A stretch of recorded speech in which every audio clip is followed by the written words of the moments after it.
রে মুসলমানরা আমার, হযরতে ওমর ইবনে খাত্তাব রাদিয়াল্লাহু তাআলা আনহু রাত্রি বেলা বের হয়েছেন।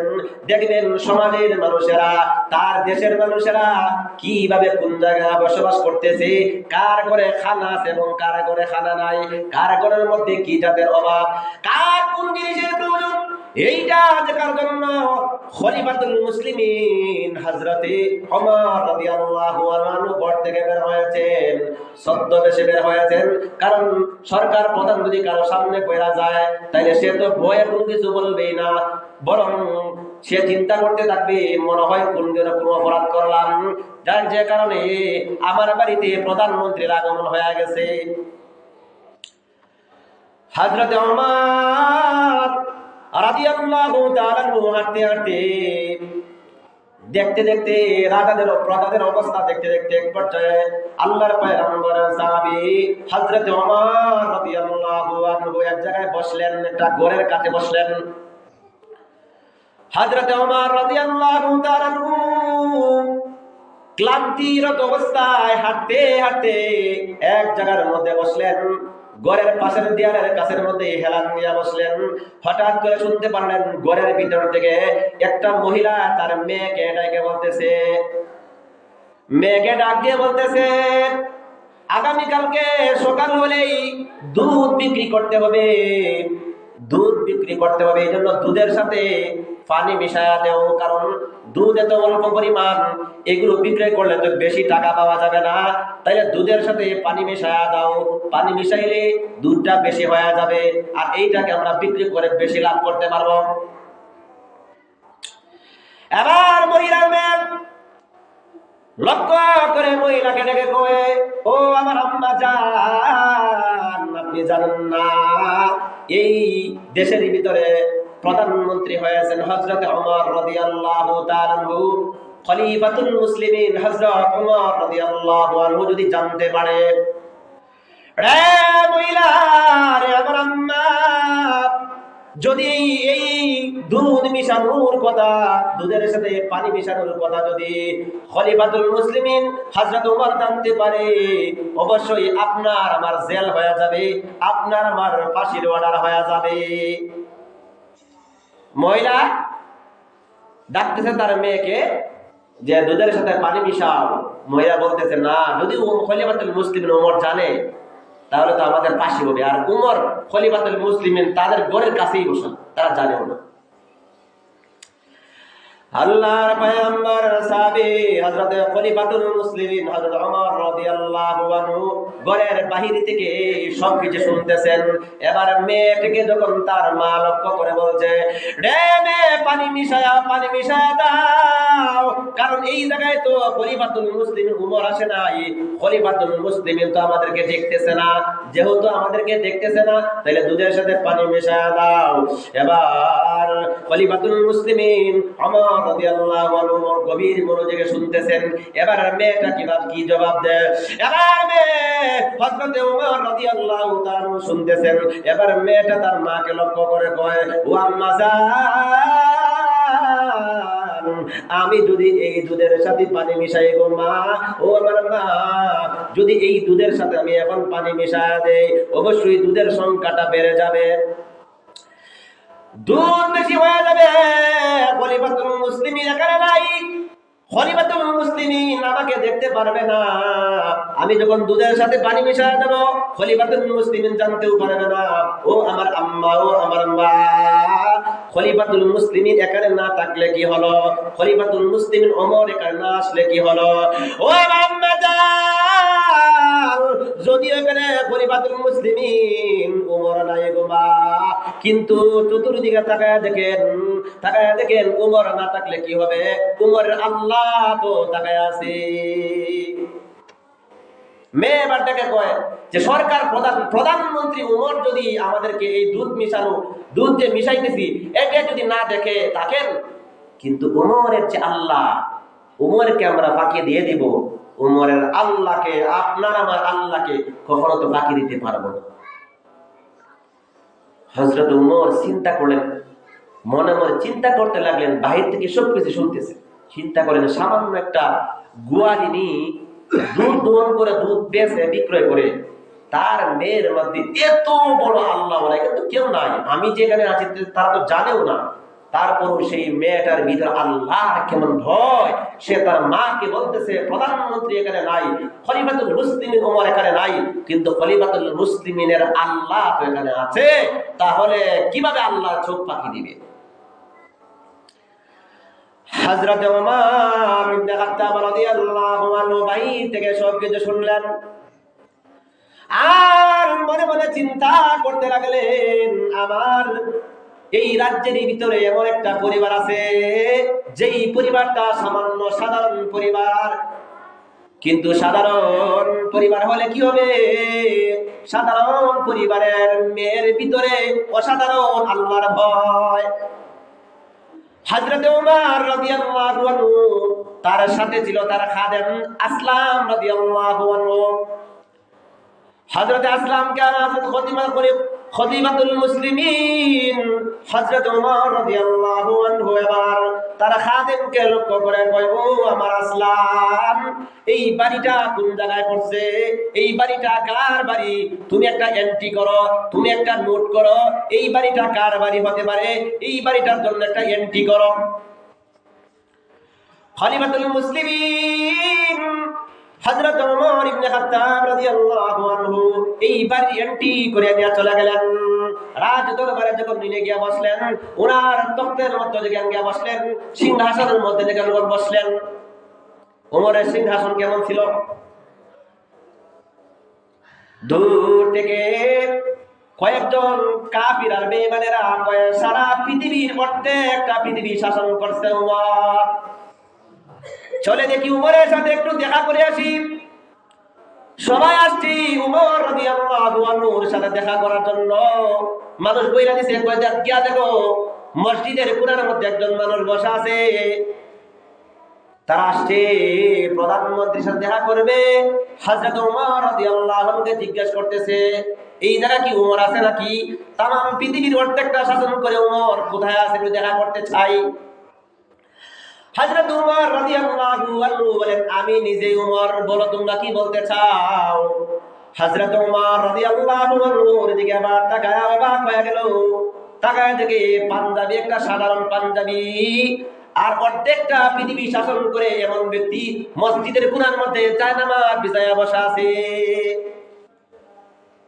এই হলো সাহাবীদের অবস্থা। আল্লাহর পয়গম্বর সাহাবী হযরত ওমর রাদিয়াল্লাহু আনহু যখন সিংহাসনের মধ্যে বসলেন, যখন তার কার্যালয়ে বসলেন, কার্যালয়ে বসে আল্লাহর পয়গম্বর সাহাবী হযরত ওমর রাদিয়াল্লাহু তাআলা আনহু এবার এন্ট্রি করে নিয়ে আসছিলেন তার বাড়িটাকে। ওই গোয়ালিনীর বাড়ি কোথায়? দুধ দোহন করে বিক্রি করে। ওই মহিলার বাড়ি কোথায়? ওই মহিলার মেয়ের বাড়ি কোথায়? ওই মহিলার বাবার নামটা কি? ওই মহিলা কোন বংশের সন্তান? ওই মহিলার বাড়ি কোন জায়গায়? এটা ওমর রাদিয়াল্লাহু আনহু যখন নোট করে নিয়ে আসছিলেন, এবার দিনের বেলায় হযরত ওমরের কাছে হযরত ওমর রাদিয়াল্লাহু তাআলা আনহু তাদেরকে ডাকলেন। এবার ওই মেয়ে গোয়ালিনী মহিলা এবং তার মেয়ে রাসূলুল্লাহ সাল্লাল্লাহু আলাইহি ওয়াসাল্লামের সাহাবী হযরত ওমর রাদিয়াল্লাহু তাআলা আনহুর দরবারে গিয়ে উপস্থিত হয়েছে আর তরতর করে কাঁদতেছে, মনে মনে চিন্তা করছে, সাধারণ ফ্যামিলির একজন মানুষ আমরা, আমাদের মতো ব্যক্তি, সাধারণ ফ্যামিলির একজন মানুষ, এরপরে ওমর কেন আমাদের ডাকতেছেন? প্রধানমন্ত্রী কার্যালয়ে আমাদেরকে হাজিরা দিতে হবে, কারণটা কি? এখন যদি সাধারণ কোন ফ্যামিলির হঠাৎ যদি ডক্টর ইউনূসে গ্রাম থেকে একজন ব্যক্তিকে পুশ করে আমার কার্যালয়ে বলে দেখা করার জন্য, সে তো চিন্তাই মরে যাবে, মনে মনে চিন্তা করবে আল্লাহই জানে কোন দোষ করছি, মনে হয় আমার ফাঁসির অর্ডার হয় নাকি কি হয় আল্লাহই জানে।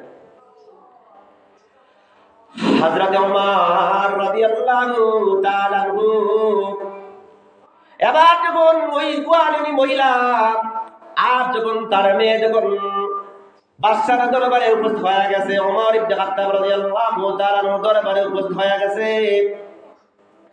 হযরত ওমর রাদিয়াল্লাহু তাআলা আনহু বললেন, রাত্রিবেলা তোমাদের মধ্যে কি হয়েছে ঘরের ভিতর কি এমন একটা ঘটনা ঘটছে, এই ঘটনাটা আমাকে খুলে বলো, আমি সবকিছু তোমাদের সম্পর্কে জেনে গেছি, সত্য কথা বলো, নাই তো তোমাদের আজকে রেহাই নাই। হযরত ওমর রাদিয়াল্লাহু তাআলা আনহু যখন এই কথা বললেন, এবার গোয়ালিন মহিলা ভয়ে ভয়ে বলতেছে, ও খলিফাতুল মুসলিমিন ওয়া আমিরুল মুমিনিন ওয়া উমর, রাত্রি বেলায় আমি আমার মেয়েকে ডেকে ডেকে বলছিলাম বলে দুধের সাথে পানি মিশানোর জন্য, কিন্তু আমার মেয়ে পানিদের মধ্যে দুধ মিশায় নাই, সে আমি বলছিলাম এখানের মধ্যে পানি মিশায় দাও। ওই মহিলা ওই মেয়ে আমাকে ডেকে ডেকে বলতেছে যে যদি আমি দুধের সাথে পানি মিশায়া দেই তাহলে তো ওমর ইবনে খাত্তাব রাদিয়াল্লাহু আনহুর কাছে যদি খবর চলে যায় তাহলে আমাদেরকে ফাঁসির কাস্টে ঝুলতে হবে। হযরত ওমর রাদিয়াল্লাহু তাআলা আনহু শুনতেছেন গভীর মনোযোগ সহকারে। এবার মহিলায় লক্ষ্য করে কয়, ও আমিরুল মুমিনিন। তখন মেয়ে ডাক দিয়ে বলতেছে, বলে ও আমার আম্মা, যদি আমি দুধের সাথে পানি মিশায়া দেই, যদি আমি দুধের সাথে পানি মিশায়া দেই, খলিফাতুল মুসলিমিন এখানের মধ্যে নাই, ওমর ইবনে খাত্তাব রাদিয়াল্লাহু আনহু এখানের মধ্যে নাই, কিন্তু ওই মেয়ে আমার মেয়ে আমাকে ডেকে ডেকে কয় ওমর ইবনে খাত্তাব যদিও এখানের মধ্যে নাই, কিন্তু ওমর ইবনে খাত্তাব রাদিয়াল্লাহু আনহুর আল্লাহ তো এখানে আছে। হযরত ওমর ইবনে খাত্তাব রাদিয়াল্লাহু তাআলা আনহু সব কিছু জানা সত্ত্বেও আবার জাস্টিফাই করলেন, রাত্রি বেলা এমন কি ঘটনা তাদের ঘরের মধ্যে ঘটলো। এবার মেয়ের দিকে তাকায় দেখেন, হযরত ওমর রাদিয়াল্লাহু তাআলা দেখেন আসমানের একটা হুরপুরীর মতো সুন্দর একটা মেয়ে, এত সুন্দর তার চরিত্র, রাত্রিবেলা এই ঘরের মধ্যে আর কেউ নাই, ইচ্ছা করলে এই দুধের সাথে সে পানি মিশাইতে পারে। হযরত ওমর রাদিয়াল্লাহু আনহু এবার ওই গোয়ালি মহিলাকে আল্লাহর পয়গম্বর সাহাবী লক্ষ্য করে কয়, ও গোয়ালিনী মহিলা, যদি তুমি রাজি থাকো তাহলে আমার ছেলের জন্য তোমার মেয়েকে বিবাহ শাদী করায়া বউ বানায় আনতে চাই। সুবহানাল্লাহ। রাষ্ট্রপতি, প্রধানমন্ত্রী, উনি একটা সাধারণ ফ্যামিলির একটা মেয়েকে তাকওয়া থাকার কারণে, আল্লাহর ভয় থাকার কারণে হযরত ওমর রাদিয়াল্লাহু সাধারণ একটা ফ্যামিলির মধ্যে বিবাহের প্রস্তাব দিলেন। এই মহিলা তো মহা খুশি হয়ে গেল। হযরত ওমর রাদিয়াল্লাহু আনহু বিবাহের প্রস্তাব দিয়ে দিলেন। বিবাহের প্রস্তাব পেয়ে সাধারণ একটা ফ্যামিলির মধ্যে যদি প্রধানমন্ত্রীর পরিবার থেকে রাষ্ট্রপতির ছেলের সাথে যদি বিবাহের কোনো পয়গাম আসে তাহলে তো তার জমিনের মধ্যে হাঁটবে না, তারা আকাশে দিয়ে বিনা পাখায় ছড়তে থাকবে। হযরত ওমর রাদিয়াল্লাহু আনহু ছেলের জন্য ওই দুধ দহন করে বেচনিওয়ালি এই মহিলার মেয়েকে আপন পুত্র বধূ হিসাবে বরণ করে নিলেন। আর পরবর্তী দেখা গেল হযরত ওমর রাদিয়াল্লাহু আনহু যে মেয়েটাকে চরিত্রর গুণ দেখে, আল্লাহর ভয় আর ভীতি দেখে যে মেয়েটাকে হযরত ওমরের পুত্র বধূ করে নিয়ে আসছেন, পরে দেখা যায় ওই মহিলার ঘর থেকে আল্লাহ এমন একটা সন্তান দান করছে যার নাম ওমর ইবনে আব্দুল আজিজ। হযরত ওমর রাদিয়াল্লাহু তাআলা যেইভাবে প্রত্যেকটা পৃথিবী শাসন করেছেন, ওনার বংশের মধ্যে এমন একটা সন্তান আল্লাহ ওই মেয়ের ঘরে দান করছে। কিতাবের মধ্যে লেখেন, বাঘ এবং হরিণ এক গাড়ের মধ্যে পানি খেয়েছে, কিন্তু হরিণের উপর বাঘে আক্রমণ করতে সাহস পায় নাই। বাঘ যখন হরিণের দিকে তাকায় আক্রমণ করার জন্য, হরিণ তখন বাঘকে ডেকে কয়, সাবধান সাবধান, আমার উপর আক্রমণ করার আগে তুমি চিন্তা করো, এখনের প্রধানমন্ত্রী রাষ্ট্রপতি ওমর ইবনে আব্দুল আজিজ, যদি কোনো অন্যায় করো, যদি সামান্য কোনো ত্রুটি করো, তাহলে অবশ্যই উনার দরবার সংবাদটা পৌঁছে যাবে।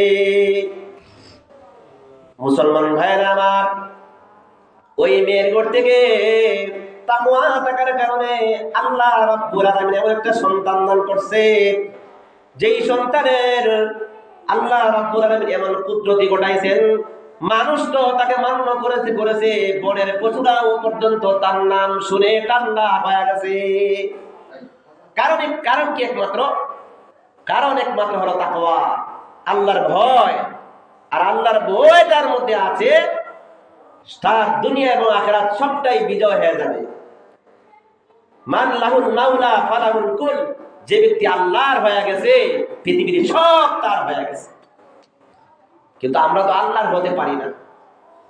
ওই যে আমি একটু আগে বললাম, আমরা চাই যে সকলেই চাই যে আমার বংশের মধ্যে যেন আল্লাহ যুগ শ্রেষ্ঠ ইমাম বুখারী দান করে। আমরা সকলেই চাই যেন আল্লাহ যুগ শ্রেষ্ঠ আলেম ইমামে আজম আবু হানিফা দান করে। আমরা সকলেই চাই আল্লাহ যেন আমার বংশের মধ্যে আনোয়ার শাহ কাশ্মীরি দান করে। আমরা সকলেই চাই আল্লাহ যেন আমার বংশে আশরাফ আলী থানভী দান করে। আমরা সকলেই চাই আল্লাহ আমাদের বংশে মঈনুদ্দিন চিশতি দান করে। আমরা সকলেই চাই বাহাউদ্দিন জাকারিয়া আমাদের বংশে জন্মগ্রহণ করুক। কিন্তু এর আগে আমরা একটা ভুল করি, আমাদের ছেলে সন্তানদেরকে বিয়া দেওয়ার ক্ষেত্রেও এবং লওয়ার ক্ষেত্রেও আমরা ভুল করে থাকি, দিন এবং ধর্মকে প্রাধান্য আমরা দিই না। ওই যে আগে বললাম, আমাদের উস্তাদ বলতেন যে বর্তমানে চলতেছে বিবাহ শাদীর ক্ষেত্রে খাল এবং মালের প্রতিযোগিতা। খাল মানে বুঝছেন? খাল মানে চামড়া, চর্ম সুন্দরী বর্তমানে চলছে। আর মাল কি মানে ধন সম্পদ। এই দুইটা বর্তমানে মিয়ার হয়ে গেছে, মিসদাক হয়ে গেছে, স্কেল হয়ে গেছে বিবাহ শাদীর ক্ষেত্রে।